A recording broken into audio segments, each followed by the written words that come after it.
हम जिस चीज़ को मॉनिटर करते हैं, मेजर करते हैं, वो काम हो जाता है।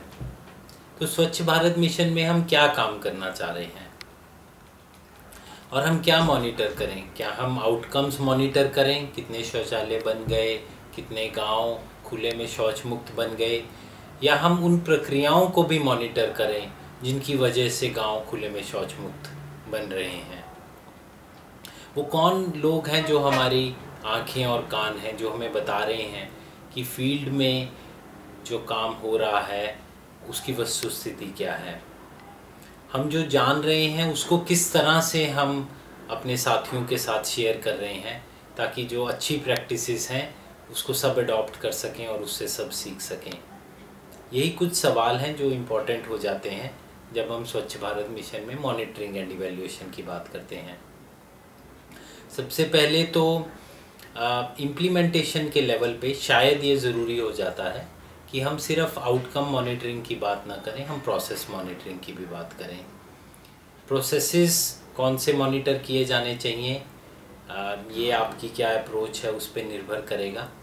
लेकिन प्रमुख तौर पे किसी भी स्ट्रेटजी में कितने लोग ग्रास रूट पे चाहिए काम करने के लिए, उनमें से कितने लोग हमारे पास उपलब्ध हैं, कितनों का प्रशिक्षण हो गया, कितने गाँव को हमने टच कर लिया है ट्रिगरिंग के द्वारा इत्यादि। इस तरह के जो पैरामीटर्स हैं उनको मॉनिटर किया जा सकता है।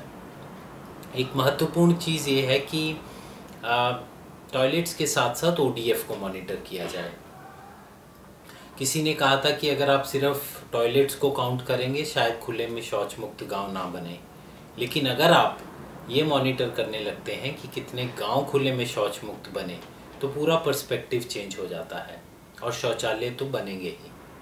वो इस वजह से कि जब हम पूरे गांव की बात करते हैं तो गांव के अंदर आने वाली जो कुछ चैलेंजेस हैं, उदाहरण के लिए कुछ टॉयलेट्स डिफंक्ट हो सकते हैं इत्यादि, वो सब इश्यूज भी एक कलेक्टिव अप्रोच में अपने आप एड्रेस हो जाते हैं। तो ओडीएफ की मॉनिटरिंग हमारी स्पीड को बढ़ाती है, हमारी अप्रोच को सही रखती है। हमें एक ऐसा मैकेनिज़्म भी क्रिएट करना है कि कुछ लोग ऐसे रहें जो हमारी इम्प्लीमेंटेशन टीम से नहीं जुड़े हुए, लेकिन वो बाहर से कार्यक्रम को देख रहे हैं और हमें रेगुलरली रिपोर्ट कर रहे हैं।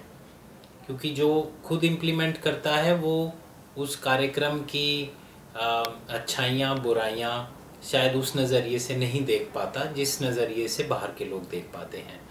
तो आपकी टीम में ऐसे लोग रखिए जिनका काम सिर्फ यह हो कि गांव में जाकर लोग इस अभियान से कितना जुड़ रहे हैं, ये कार्यक्रम की शाश्वतता कैसी रहेगी, बनाए गए टॉयलेट्स की टेक्नोलॉजी सेफ़ है या नहीं है, इसमें कोई और प्रॉब्लम्स तो नहीं आ रही। उस तरह का आपको डायरेक्ट रिपोर्टिंग करें जिससे आप कॉन्स्टेंटली अपने प्रोग्राम को इम्प्रूव करते जाएं और कुछ अच्छी प्रैक्टिसेस जो नीचे से आ रही हैं उसको किसी माध्यम से अपने साथियों से शेयर भी कीजिए ताकि एक दूसरे से ये शेयर करने से नए आइडियाज़ आएंगे और नए सॉल्यूशंस इमर्ज होंगे।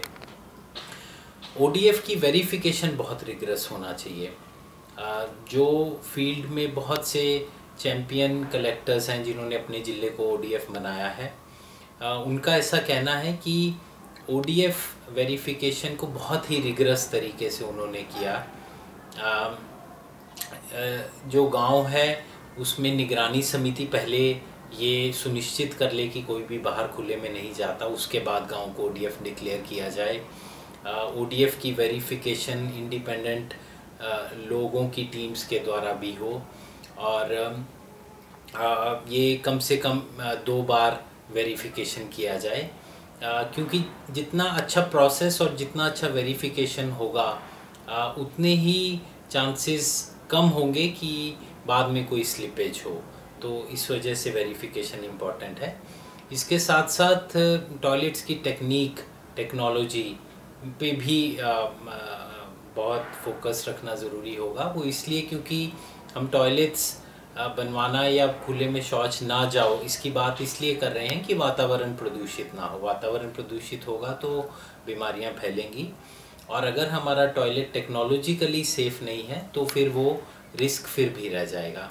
इसलिए टॉयलेट की टेक्नोलॉजी पे भी मॉनिटरिंग करना, उसको देखना बहुत ज़रूरी हो जाता है।